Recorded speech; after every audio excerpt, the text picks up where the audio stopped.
Y ahora le aprecio mucho, de verdad, como siempre, la confianza que me da el doctor, el subsecretario Hugo López-Gatell, de contestarme esta llamada. Estimado doctor López-Gatell, ¿cómo está? Buenas tardes. Joaquín, muy buenas tardes, gracias, con mucho gusto de hablar con usted. Al contrario, primero le pregunto, ¿cómo le va la vida, doctor? Pues ahí vamos, una vida intensa en las últimas 3 meses, enfocada fundamentalmente al trabajo y al cuidado de esta epidemia, pero satisfecho por lo que vamos logrando, atento y consciente de lo que falta por lograr.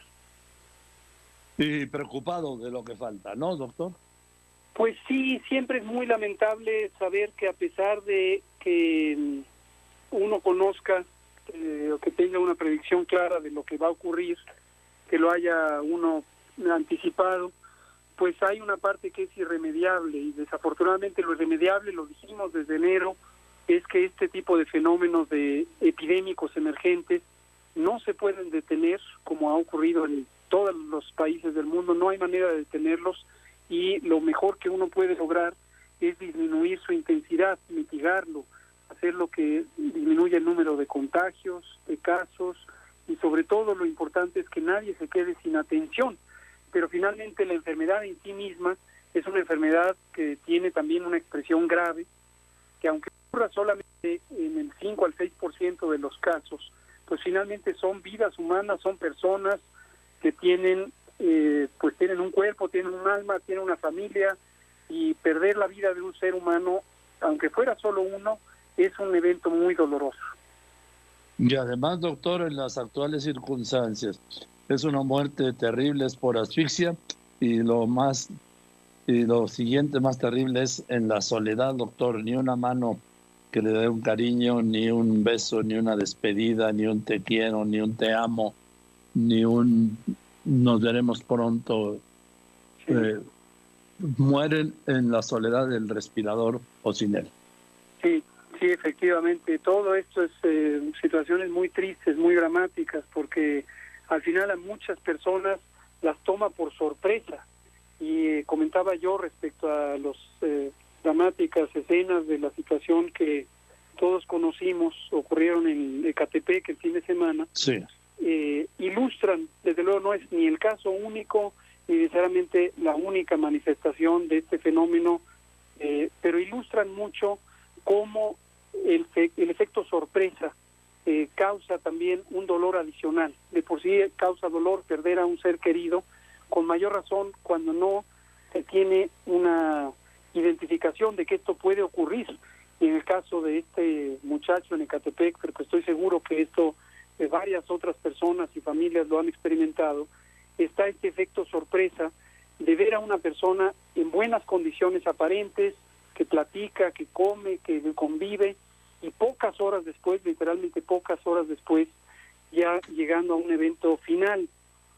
Esto nos ha llevado también a insistir mucho, lo hacemos casi cada noche en la conferencia vespertina, de que las personas ojalá pudieran tener los elementos que les ayuden a tomar conciencia de que la enfermedad, cuando ya llega al límite, es porque ha pasado varias horas o quizá días desde que empezó el daño pulmonar, y ese daño pulmonar se puede sostener con la persona funcionando durante 3-4 días, porque el cuerpo humano, sobre todo en personas relativamente jóvenes, tiene una buena capacidad de adaptación. Entonces, tarda el cuerpo humano en alcanzar el punto de percepción de que está faltando la oxigenación del cuerpo.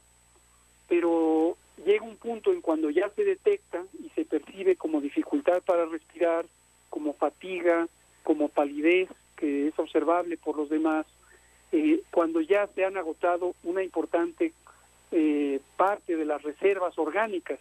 Esto quiere decir que ha habido un periodo sostenido de falta de oxigenación y que esa falta de oxigenación ha dañado órganos vitales y esto lleva al agotamiento de la capacidad orgánica del cuerpo. Así es. A ver, doctor López-Gatell, de nuestras primeras conversaciones allá en enero y luego en febrero, su proyección o la proyección matemática de que la habían que habían hecho usted y los especialistas, hablaban de un pico en junio, y luego para empezar a bajar a finales de junio y ya estabilizar abajo julio, agosto, con secuelas hasta octubre, hasta septiembre, octubre. Y con habíamos hablado, bueno, usted me había dicho quizás 250,000 enfermos.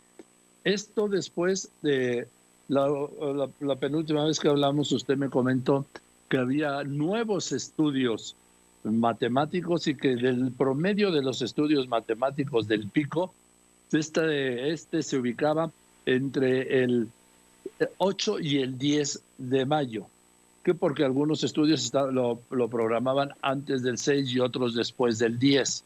Uh-huh. Ahora ha hablado usted del 5 de mayo, que es hoy, y hoy habló del 6 de mayo, que es mañana.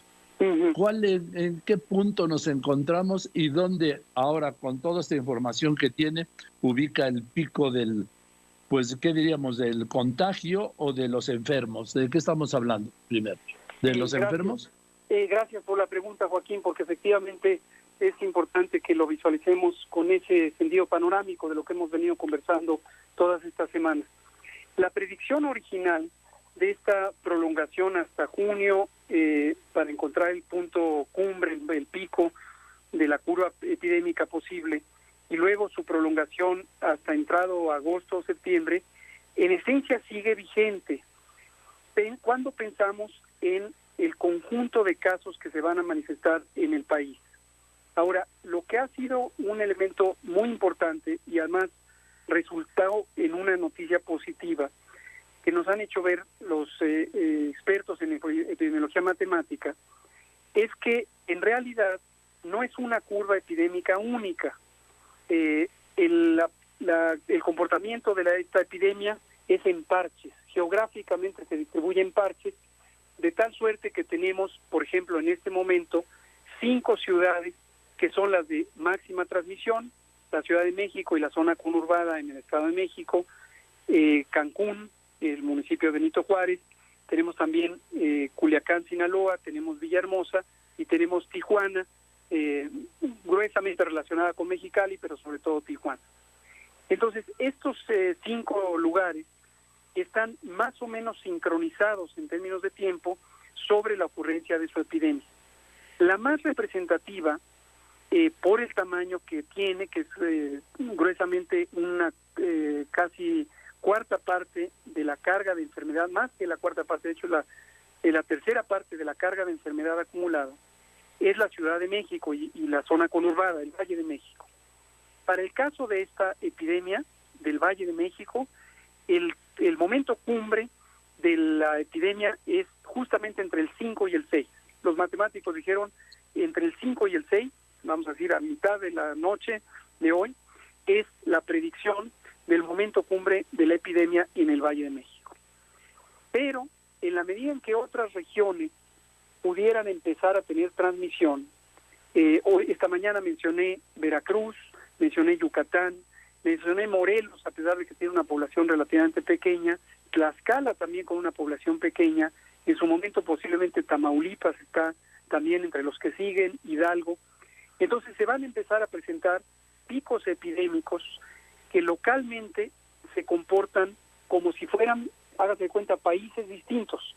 Cada región del país va teniendo sus momentos epidémicos, y en conjunto, cuando consideramos todos los picos epidémicos, si tendiéramos una curva epidémica, hágase cuenta que es como una sábana que ponemos sobre las montañas, este momento epidémico sí se puede prolongar hasta junio, donde tengamos el punto máximo. Y después ya transmisión residual, que sí se puede tranquilamente extender hasta finales de julio, agosto o incluso septiembre. ¿Cómo le llamó, doctor? ¿Contagio residual o...? Sí, contagios residuales le llamo al momento en donde ya empieza a bajar la velocidad de transmisión. Esto se manifiesta porque el número de casos diarios empieza a ser progresivamente menor, contrario a lo que todavía estamos viviendo, que día a día, en los últimos 10 días, hemos tenido aceleradamente mayor cantidad de casos.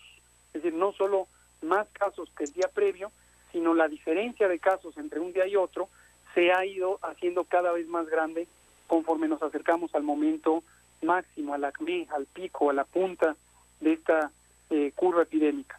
Posterior al día 5 o 6, lo que se espera, la predicción, es que empezaremos a ver disminución en el número diario de casos, y al momento de ir disminuyendo, llegará un punto en donde se agote el periodo epidémico de cada una de estas 5 zonas, pero empezarán otras zonas a activarse. O sea que mantiene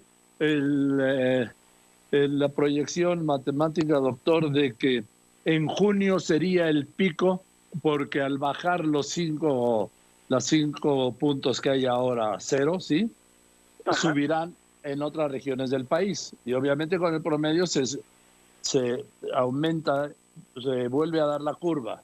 Es correcto, aunque también es importante, y los propios asesores matemáticos nos lo han dicho, y los quienes somos epidemiólogos estamos de acuerdo, pensar en una sola curva como de todo el país no es apropiado en países que son tan extensos territorialmente y tan diversos poblacionalmente. Estados Unidos, Brasil, México. Para países grandes, este tipo de predicciones únicas, nacionales, no son convenientes. Incluso en el caso de Italia, el comportamiento epidémico de la zona norte fue muy diferente en fechas y en tamaños y en duraciones respecto a la zona sur, aun cuando Italia es un país considerablemente más pequeño que México.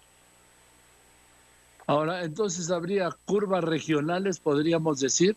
Es correcto, ese es el término más apropiado. Hay curvas epidémicas regionales, y es correcto además llamarles regionales, porque no necesariamente, aunque uno en términos administrativos las ubique por entidad federativa, por estado, en realidad el comportamiento no se limita a los estados. Una de las muestras más claras es precisamente el Valle de México. Comentaba yo el otro día con el gobernador Alfredo de Mazo, si tenemos que atender a la visión epidemiológica, para fines prácticos, todo el Valle de México se comporta como si fuera una sola entidad federativa. En cambio, el Valle de Toluca, lo más probable es que se va a sincronizar con la zona norte, los municipios en la parte norte del Estado de México, y guardando una muy pobre relación con la temporalidad de lo que ocurre en el Valle de México. Ahora, doctor, el presidente dijo hoy, y usted estaba ahí, que para el 17 de mayo él estaba viendo una normalización.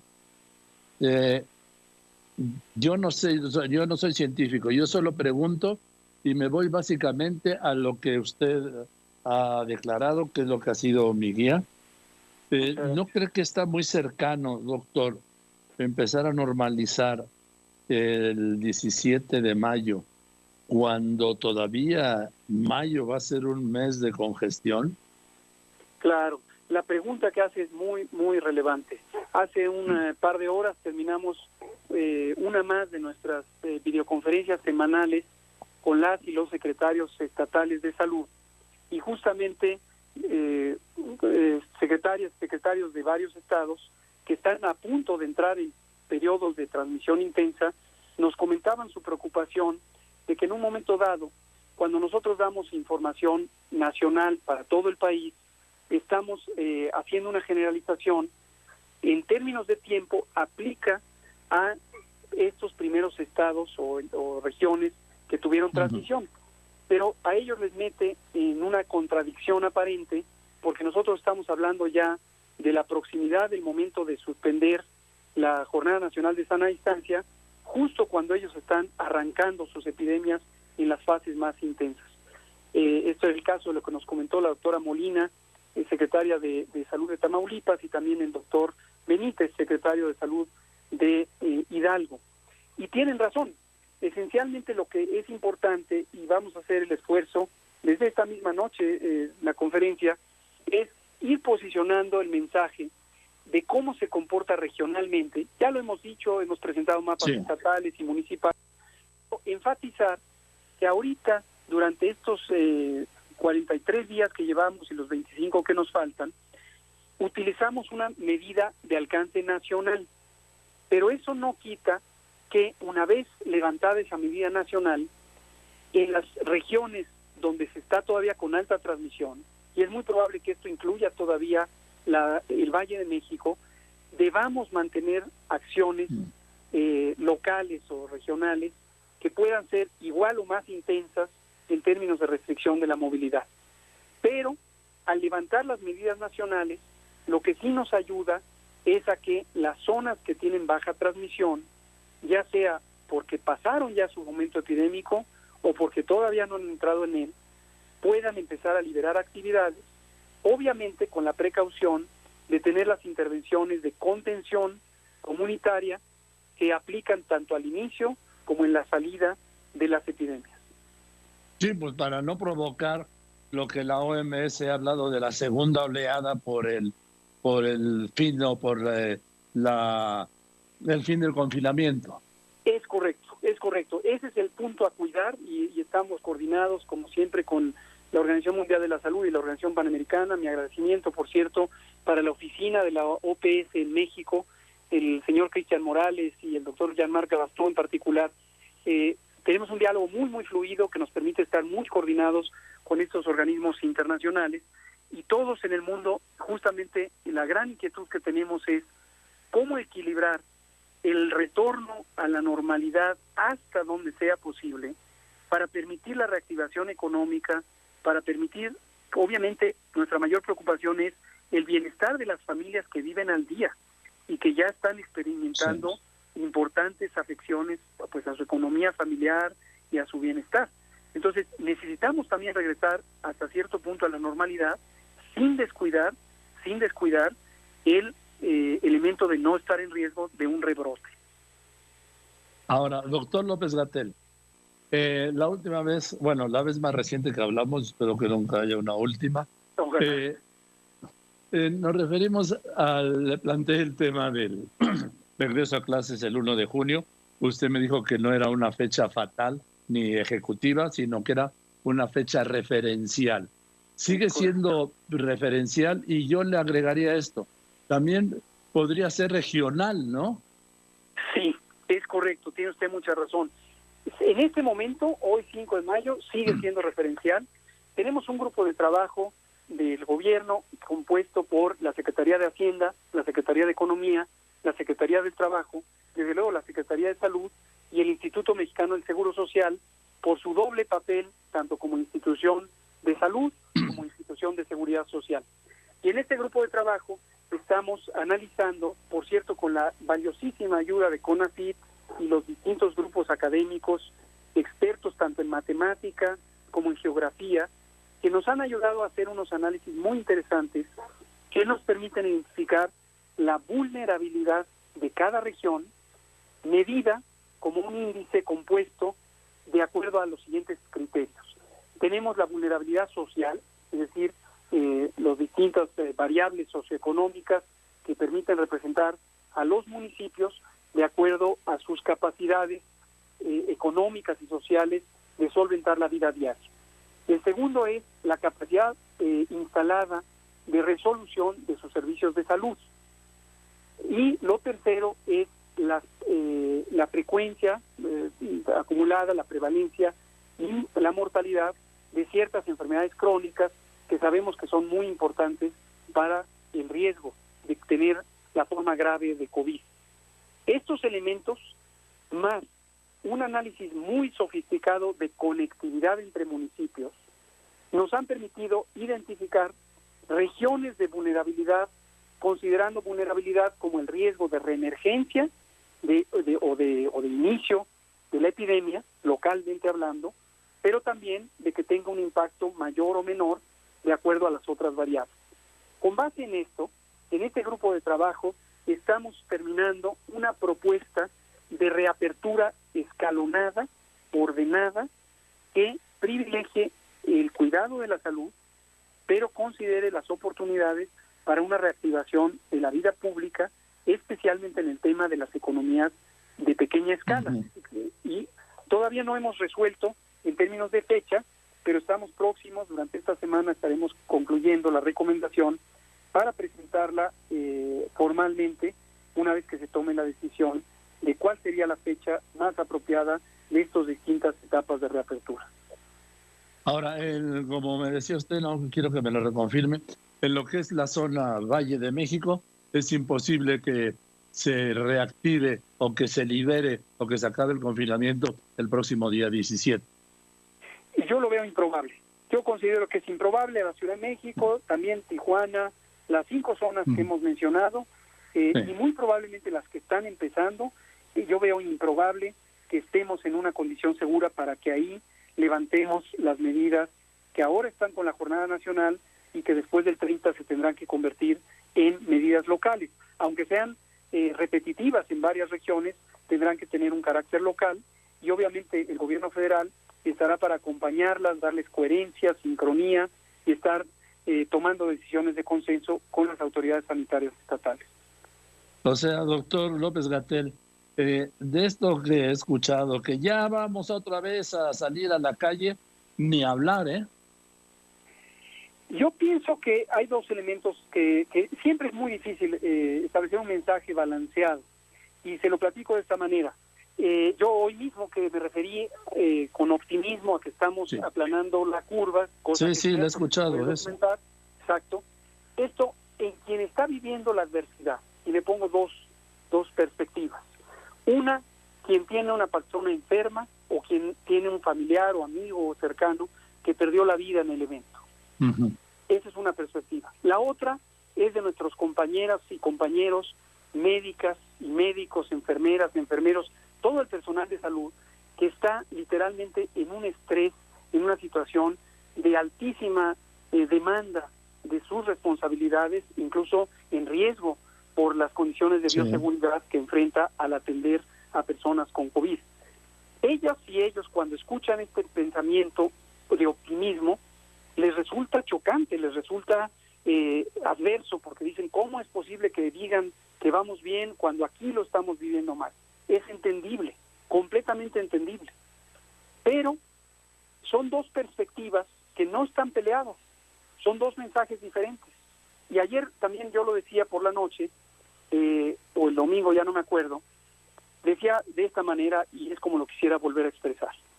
Si vemos las cosas desde el punto de vista de la salud de quienes padecen COVID, quienes han sido contagiados por COVID, y no se diga de quienes han perdido la vida por COVID, nunca vamos a ir bien.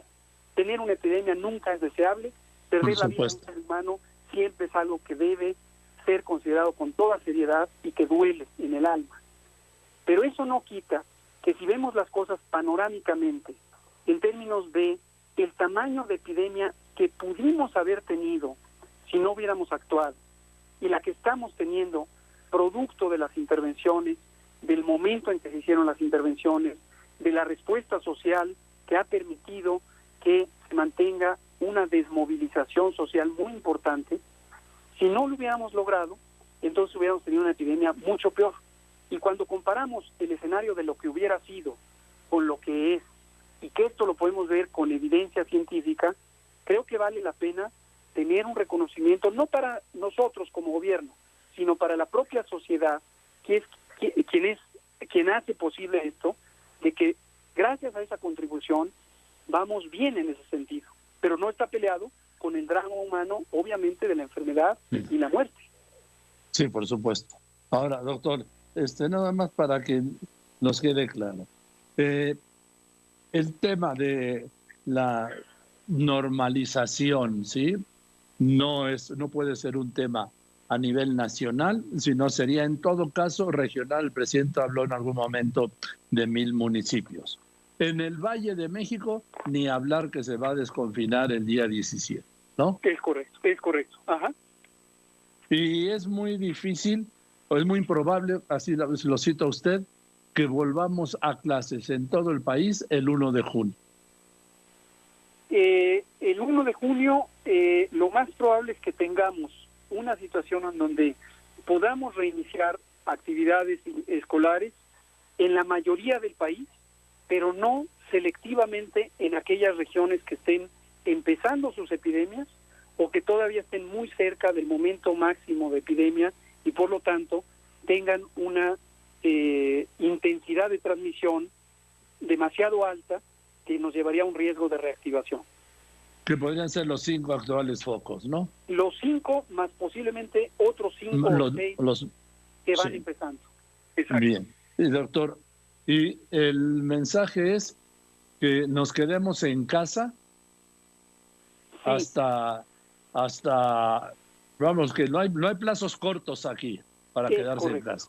Es correcto. Yo exactamente. Y quisiera también aquí expresar, como lo hemos hecho en otras ocasiones, mi agradecimiento, mi respeto, mi reconocimiento a todas las personas que se han quedado en casa con la conciencia de que están contribuyendo no solo a protegerse a sí mismas y a sus seres queridos más cercanos, sino al conjunto de la sociedad mexicana, porque esa contribución no se ve y no se siente. Y en un momento dado, pasar 43 días en una restricción física, en casa, sin la fuente de ingresos, sin convivencia con los seres queridos, empieza a causar un fenómeno muy comprensible de desesperación, incluso de tristeza, de ansiedad, de depresión incluso. Y, sin embargo, la sociedad mexicana, en una enorme mayoría, se ha mantenido con esa disciplina y ha logrado que se mantenga un buen control hasta donde es posible de esta epidemia. Un poquito más de paciencia, quedan 25 días, y estos 25 días son cruciales, porque ahorita que estamos en el momento de máxima transmisión, no podemos aflojar.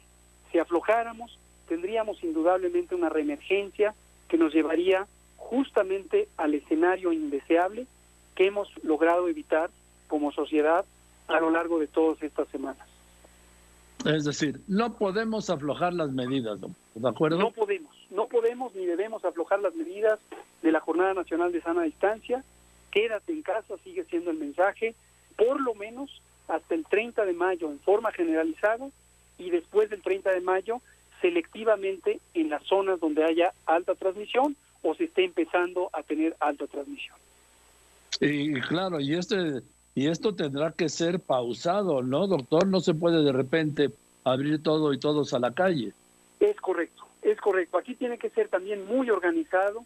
Si bien la medida inicial fue súbita y generalizada, la salida tiene que ser escalonada, organizada, pausada, para que no se convierta en un nuevo embate de la epidemia.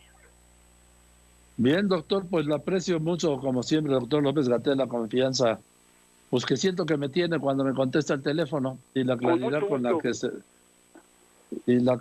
la que se explica, y quedamos para la semana que viene, ¿de acuerdo? Perfecto, con mucho gusto, Joaquín, claro que sí. Y le mando un abrazo. Igualmente, hasta pronto. Gracias, muchas gracias, el doctor Hugo López-Gatell.